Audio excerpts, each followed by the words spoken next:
Chapter 9 some application of trigonometry. तो trigonometric के जो हमने फॉर्मूले पढ़े हैं उसका अब इस यहाँ पर रियल लाइफ यूज़ में अप्लाई करना है। ठीक है, एंगल ऑफ इलेवेशन, उन्नयन कोण, उससे पहले हमें ये जानना है क्या होता है, और दूसरा एंगल ऑफ डिप्रेशन और नमन कोण, ये क्या होता है ये जानना है। ठीक है, तो पहले एंगल ऑफ इलेवेशन पढ़ते हैं। सोनाली चलो, अब मैंने इसके लिए आपको कुछ एग्जाम्पल बताए थे चैप्टर 8 में। एक तो था कुतुब मीनार वाला और दूसरा था ये अभय वाला जो लड़की देख रहे थे। ठीक है, लड़की देखने वाला। चलो, तो ये सपोज कर लो ये क्या हमारा कुतुब मीनार है। अब इतनी अच्छी तो ड्राइंग नहीं है लेकिन समझ लो।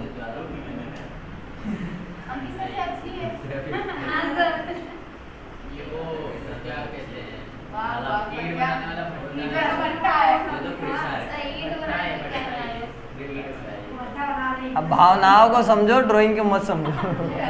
ड्राइंग बकवास है।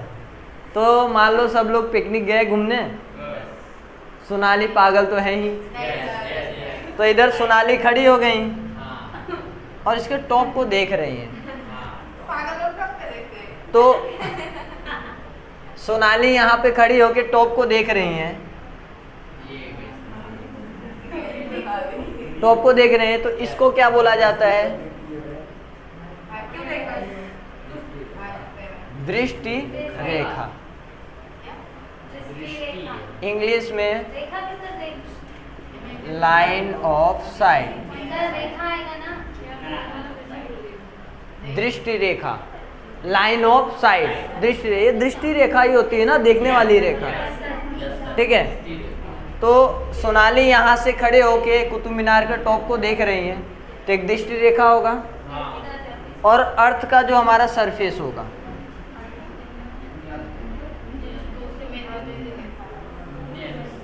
तो ये क्या होगा? एक क्षैतिज रेखा होगा, हॉरिजॉन्टल लाइन,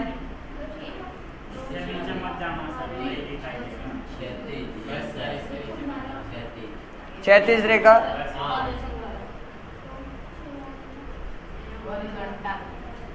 हॉरिजॉन्टल लाइन,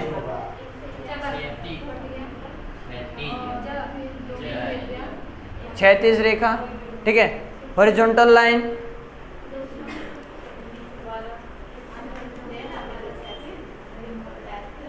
चलो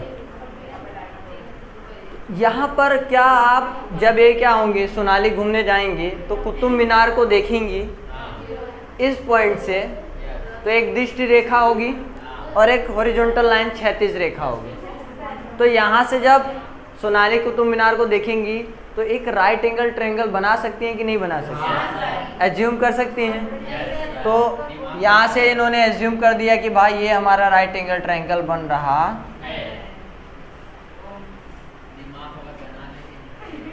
तो ये एंगल जो होता है, जो एंगल लाइन ऑफ साइट और हॉरिजॉन्टल लाइन के बीच में जो एंगल बनता है, उसी एंगल को हम क्या कहते हैं? एंगल ऑफ इलेवेशन, उन्नयन कोण। क्योंकि सवाल में दिया जाएगा कि उन्नयन कोण इतना बन रहा है, उन्नयन कोण इतना बन रहा है, तो भाई उन्नयन कोण है क्या, तो जानना जरूरी है ना। समझ में आ रहा है? चलो, अब एंगल ऑफ डिप्रेशन की बात करते हैं। चलो,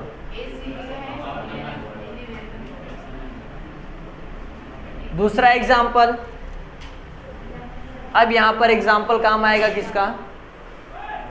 अभय वाला, लड़की वाला देख रहे थे। तो मान लो ये कोई घर है। नहीं नहीं, तुम अपने घर से इतना अच्छा काम नहीं करोगे।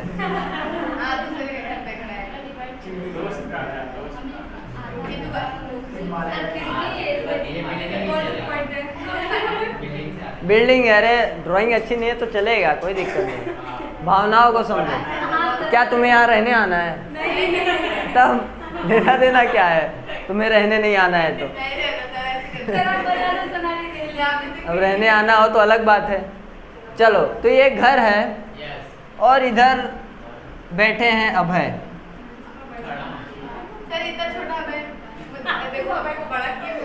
बड़ी बिल्डिंग है ना, बड़ी बिल्डिंग है, उसके हिसाब से अभय छोटे है। ठीक है, तो अब अभय यहाँ पर बैठे हुए हैं, दिख रहा है वहाँ पे? कहाँ तक दिख रहा है? यहाँ तक दिख रहा है? चलो, अब अभय इस छत के टेरेस पे बैठे हुए हैं और नीचे किसी लड़की को देख रहे हैं। अब अभय ऊपर छत पे खड़े होकर नीचे लड़की को देख रहे हैं, तो ये जो एंगल बनेगा, सर बाजू के क्लास में है, चलो चलो, ये तो ये क्या होगा? लाइन ऑफ साइड, दृष्टि रेखा, और एक हॉरिजॉन्टल लाइन, क्षैतिज रेखा। तो यहाँ पर आप कहाँ से देख रहे हो? ऊपर से नीचे और इसमें नीचे से ऊपर। ऊपर से देख रहे हो, तो ये जो एंगल बनेगा, अब तो देखो यहाँ पर एक और भी क्षैतिज रेखा हम बना सकते हैं कि नहीं? मान सकते हैं कि चलो पृथ्वी का जो लाइन है, यानी जो ये क्षैतिज रेखा है, उसी के पैरेलल एक रेखा और हम खींच सकते हैं ना, बना सकते हैं। तो ये हॉरिजॉन्टल लाइन और ये लाइन ऑफ साइड, इनके बीच बनने वाले एंगल को क्या कहते हैं हम? एंगल ऑफ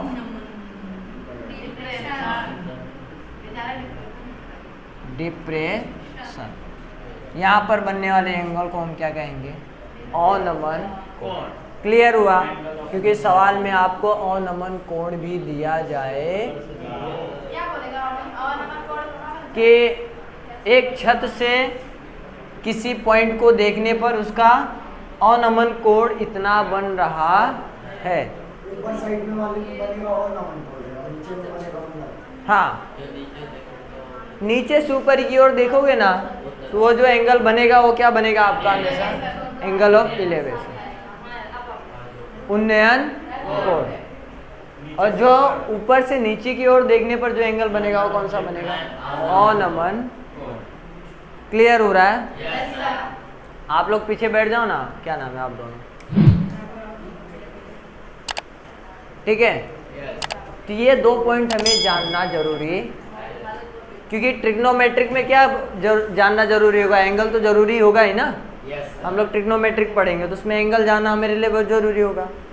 तो यहाँ पर वो एंगल इस 2 फॉर्म में देगा, एंगल ऑफ इलेवेशन और एंगल ऑफ डिप्रेशन।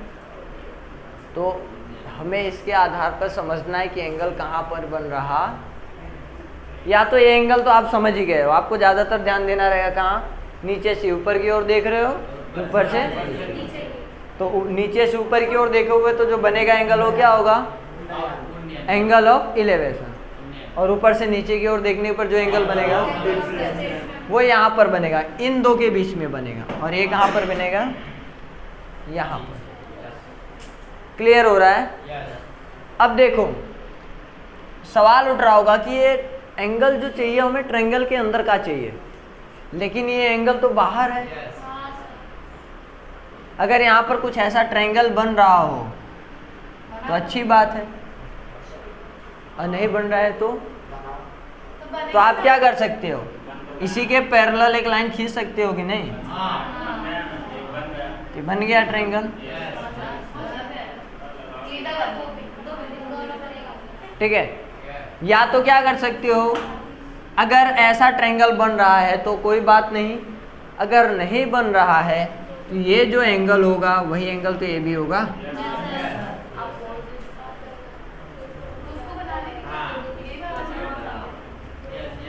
कभी वो भी जरूरत पड़ सकती है बनाने के लिए, कभी इसकी भी जरूरत पड़ सकती है। देखो ऐसा बोलेगा वो कि भाई एक छत है, छत से नीचे की ओर किसी एक बिंदु को देखने पर उसका अवनमन कोण कितना है? 30 है। तो उस बिल्डिंग की ऊंचाई निकालो। तो बिल्डिंग की ऊंचाई निकालने के लिए आपको यही लेना पड़ेगा ना, परपेंडिकुलर की तरह। और ये बेस की तरह और ये कर्ण की तरह, तब तो आपको यही बनाना पड़ रहा है ना। तो आप ये ट्रायंगल बन रहा है तो आपको इसी ट्रायंगल का एंगल लेना पड़ेगा। बाहर वाला आप क्या करोगे, इसी के पैरेलल एक लाइन खींच लो और इसके पैरेलल एक लाइन खींच लो, बन गया आपका ट्रायंगल एंगल। ये इसको घुमा दो अगर ऐसे उल्टा समझने में दिक्कत हो रही है, और नहीं तो इसको इसके ये वाला ट्रायंगल ही रखो, ये एंगल जितना है वही एंगल। तो आपके पास बहुत सारे ऑप्शन हैं, जो बेटर पढ़े वो कर सकते हैं। क्लियर हो रहा है? चलो तो एक बार मैं थोड़ा सा और रिवीजन करवा दूं कि चैप्टर 9 का नाम क्या है, सम एप्लीकेशन ऑफ ट्रिग्नोमेट्री, त्रिकोणमितीय अनुपात के अनुप्रयोग। तो रियल लाइफ में ट्रिग्नोमेट्री का यूज कहाँ पर होता है वो इस चैप्टर में हम पढ़ेंगे। वर्ड प्रॉब्लम जो होंगे वो इस चैप्टर में हमें देखने को मिलेंगे। रियल लाइफ वर्ड से जो प्रॉब्लम होगा, हमारे आसपास की दुनिया में जो भी प्रॉब्लम होगा हाइट और दूरी से रिलेटेड, वो इस चैप्टर में पढ़ेंगे। ठीक है, और कैसे पढ़ेंगे उसके लिए मैंने चैप्टर 8 में आपको बता दिया था कि किसी भी ऑब्जेक्ट की हाइट मेज़र करनी हो या कितना डिस्टेंस है वो मेज़र करना हो तो आपको इमेजिन करना पड़ेगा क्या, राइट एंगल ट्रायंगल। और राइट एंगल ट्रायंगल जब इमेजिन कर लोगे तो बड़े आसानी से क्या कर सकते हो, आप बना सकते। तो chapter 9 some application of trigonometric, इसमें आपको समझने के लिए, इसके सवाल को कंप्लीट करने के लिए आपको 2 पॉइंट सीखने पड़ेंगे, एंगल ऑफ एलिवेशन और एंगल ऑफ डिप्रेशन, उन्नयन कोण और अवनमन। तो एंगल ऑफ एलिवेशन क्या होता है, जब आप क्या करोगे, किसी ऑब्जेक्ट की ऊंचाई को देखोगे तो लाइन ऑफ साइट, दृष्टि रेखा और हॉरिजॉन्टल लाइन, क्षैतिज रेखा के बीच में जो एंगल बनेगा वो क्या होगा, एंगल ऑफ। और आप जब ऊपर से नीचे की ओर कोई वस्तु को देखोगे तो एंगल ऑफ डिप्रेशन, अवनमन। अब इसके 2 कंडीशन आ जाते हैं। अगर आप यहाँ से नीचे की ओर देख रहे हो, अगर ट्रायंगल इस साइड बन रहा है तो इस एंगल को इसके बराबर ले लो, और अगर आपका ट्रायंगल उस साइड बन रहा है तो कोई प्रॉब्लम है ही नहीं। क्लियर हो रहा है? वो सवाल में देगा, जैसे मैंने अभी आपको एक सवाल समझाया कि एक छत के ऊपर कोई इंसान खड़ा है और नीचे के एक बिंदु को देख रहा है, तो उसका अवनमन कोण कितना बन रहा है, 30। तो उस बिल्डिंग की ऊंचाई निकालो, तो ये बिल्डिंग की इधर ही ट्रायंगल बनाना पड़ेगा ना, तो इधर बना लिया हमने, ये 30 तो ये भी 30। कभी कभी सवाल ऐसा देगा कि आपका ट्रायंगल उस साइड बन जाएगा, तो उस हिसाब से बना लो। क्लियर हुआ? अब चलो इसके लिए मैं एक सवाल बता देता हूँ। अब देखो सवाल कैसे सॉल्व करना है, ठीक है। पहले सवाल को समझो, सवाल कहना क्या चाहता है। क्या हुआ, मैं पढ़ रहा हूँ ना, आएगा। आप पढ़ते हो तो और सारा पेपर में सब आप पढ़ोगे। तो सवाल ट्राई किया करो पढ़ के समझने की। होता ही नहीं है। देखो, अ सर्कस आर्टिस्ट, आपने बहुत सारे लोगों ने देखा होगा मूवी पे भी, या ऐसे बहुत सारे रोड पे सर्कस करने वाले दिखते हैं ना, रस्सी पे चढ़ने वाले होते हैं, तो उन्हीं को सर्कस आर्टिस्ट बोला जाता है। ठीक है, अ circus artist is climbing a 20 meter long rope। अब जो सर्कस आर्टिस्ट है वो 20 मीटर लंबी रस्सी पर चल रहा है। ठीक है, विच इज, अब विच किसके लिए आया है, रस्सी के लिए आया है। ठीक है, कि एक सर्कस आर्टिस्ट है वो 20 मीटर लंबी रस्सी पे चढ़ रहा है, विच इज यानी जो रस्सी है, which is tightly stressed and tied from the top of the vertical पोल।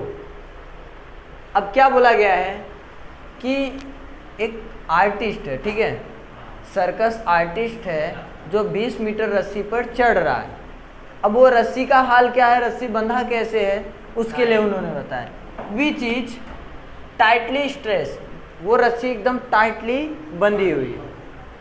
किससे बंधी हुई है, स्ट्रेच्ड एंड टाइट, किससे बंधी है, from the top of vertical pole, तो अर्थ से वर्टिकल पोल है और उससे कोई रस्सी टाइटली बंधी हुई समझ में आया? सर, देखो। ऐसी बनी है। हाँ, ऊपर साइड। टेढ़ा कौन चलेगा? छक्का ऐसे करना। देखो क्यों टू द ग्राउंड बोला है ना, टू द ग्राउंड बोला है। देखो यहाँ पर देखो, the circus artist is climbing a 20 metre long rope. 20 metre लंबी रस्सी है जिसपे सर्कस आर्टिस्ट चढ़ रहा है। Which is tightly stretch and tight. जो रस्सी है एकदम स्ट्रेच है, सीधी है, टाइट है, स्ट्रेच है। कहाँ से स्ट्रेच है? Top from the top of vertical pole. Vertical pole horizontal यानी ऐसा पोल, और वर्टिकल पोल यानी कहीं पे गड़ा हुआ है। समझ में आ रहा है? वर्टिकल यानी सीधा, लंब। क्लियर हो रहा है? तो वर्टिकल पोल से क्या है? वर्टिकल पोल के टॉप से। टाइट फ्रॉम, टाइट यानी बंधा हुआ है। देखो अस क्वेश्चन को समझने की कोशिश करो, क्वेश्चन समझ में आ जाएगा तो बड़ी आसानी से हो जाएगा। A circus artist is climbing a 20 metre long rope. कि कोई सर्कस आर्टिस्ट है जो 20 मीटर लंबी रस्सी पे चढ़ रहा है। विच किसके लिए आया है? रस्सी के लिए। विच इज टाइटली स्ट्रेच्ड, जो कि एकदम टाइटली बंधी हुई है। एंड और tight from the top of vertical pole, कि वर्टिकल पोल के टॉप से टाइट है, बंधी हुई है। तो एक किनारा रस्सी का कहाँ पर बंधा है? वर्टिकल पोल के टॉप से। और दूसरा कहाँ है? तो tight from the top of the vertical pole to the ground. कहाँ से? ग्राउंड। समझ में आया आप? तो सवाल समझना बहुत जरूरी है। चलो ये रस्सी हमारी इस तरीके से, और ये हमारा ऐसे टेढ़ी रस्सी पे चलता कौन? बन रहा है सही में। चलो इतना है, बहुत है। ग्रेविटी की वजह से मैं बोल तो ऐसे नहीं, खुद आके एकदम सीधा बना देंगे, इतना भी टेढ़ा नहीं जाएगा। आओ, ठीक है? तो ये बन गया राइट एंगल ट्रायंगल। चलो find the height of the pole. Height find करनी है पोल की। और तो दिया है। ये तो दिया है ना 20 मीटर। और अगर आगे भी दिया है, if the angle made by the rope with the ground level is 30 degree. तो इससे और इससे बनने वाला एंगल एलिवेशन है। Angle of elevation. क्लियर हुआ? चलो नाम दे दो इसका, ए बी और सी। अब एंगल ये है, एंगल के सामने की भुजा परपेंडिकुलर, और ये तो हाइपोटेनस। अब देखो ट्रिग्नोमेट्रिक के कितने रेशियोज पढ़े आप? 6 में से कौन सा ऐसा अप्लाई करोगे कि उसका रिलेशन जिसका निकालना हो उसके साथ, और एक जो दिया है वो, यानी लंब और इसका हाइपोटेनस का रिलेशन हो। क्योंकि एक निकालना है और एक दिया हुआ है, तो इसलिए हम इन दोनों का रिलेशन ढूंढेंगे। तो कौन सा ट्रिग्नोमेट्रिक रेशियोज का कौन सा ऐसा रेशियो है जिसमें परपेंडिकुलर और हाइपोटेनस का रिलेशन दिया गया है? Sine theta.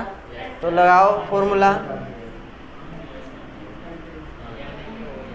Sign theta equal to perpendicular upon hypotenuse. Theta की वैल्यू कितनी है? 30 sine 30 equal to perpendicular A B, hypotenuse 20। Sine 30 की value 1/2, 1/2 equal to A B upon, A B की वैल्यू चाहिए तो उसके साथ जो वैल्यू है उसको हटाना पड़ेगा। तो 20 क्या है? डिवाइड में 1 मल्टीप्लाई में, डिवाइड में, तो कहाँ चला जाएगा?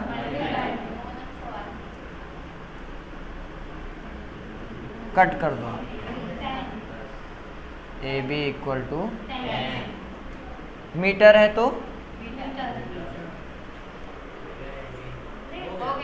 हाइट ऑफ द पोल आ गई है, हाँ ये तो निकालना था।